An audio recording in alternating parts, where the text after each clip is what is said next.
पारस तू छो परेशान? माजिद भी शादी करे तो भल करे। आउं तुझे बराबर में का बी औरत कोन आणींदुसि। पर मूंखे इहा ॻाल्हि सम्झ में नथी अचे त अदा माजिद ॿी शादी करे छो थो। पारस मामा जी धी किरण मुंहिंजी भेण बराबर आहे ऐं वक़्त जी सतायल बि आहे। जेकॾहिं माजिद किरण सां शादी करण जो फ़ैसिलो कयो आहे कोई ग़लति न आहे। ओ चरी हुअं बि शरीयत में 4 शादियुनि जी इजाज़त आहे। भले 4 या 14 शादियुनि जी इजाज़त हुजे, पर मां तो में ॿी औरत जो हिस्सो बर्दाश्त न कंदसि। इमरान, मां पहिरियों ई तुंहिंजी प्रीत लाइ सिकी आहियां। पारस, मूं कॾहिं बि तुंहिंजे लाइ पंहिंजी सिक घटि कोन कई आहे। तूं पाण कंजूस हूंदी हुए कुर्ब ॾियण में, हाणे त हड़े मोहबतूं तुंहिंजो आहिनि। को बि परेशान आहीं छो? अदा माजिद जे शादी वारे फ़ैसिले मूंखे बि ड्रिजारे छॾियो आहे। इमरान, अमीना मुंहिंजो एफ़ज़ो आहे। पारस, भली तूं अमीना जे एवज़े में आहीं, पर मां एतिरो संगदिल माण्हू न आहियां जो अमीना आज़ार में हुजे ऐं तुंहिंजी निंड फिटाए छॾियां। पारस, तूं मुंहिंजी ज़ाल बि आहीं ऐं महबूब बि। हिकिड़ी ॻाल्हि ॿुधाए, आउं महबूब खे कौड़ो कीअं खुलंदुसि? मां साथ तुंहिंजो कसम गिचीअ जो हार थिए जेकॾहिं सॼो ॾींहुं तूं मुंहिंजे साम्हूं अचे त।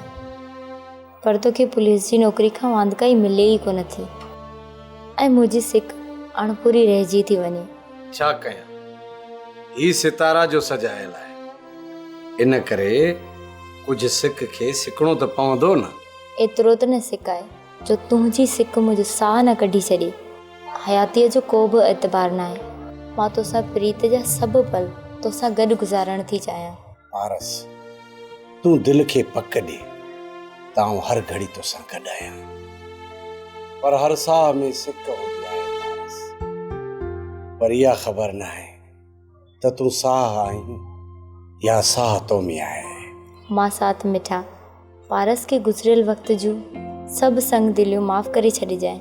मां सम्झां थो त सभु मोह मूॾे आहिनि, पर पारत अथई इहे सभु शयूं विसारे मोहबत ॾींदी रहिजांइ। मां साथ तूं शादी खां पहिरियां ऐं शादी खां पोइ बि हर वक़्तु हर घड़ी मुंडीअ ते टिक जे बराबरि आहीं।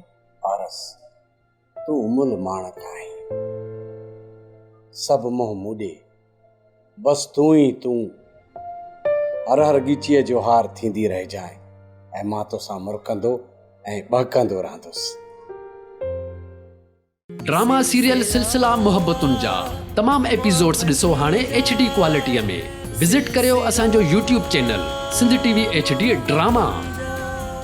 सब्सक्राइब कयो असांजो official YouTube channel Sindh TV HD drama ऐं वधीक अपडेट लाइ बेल आइकन खे क्लिक करियो।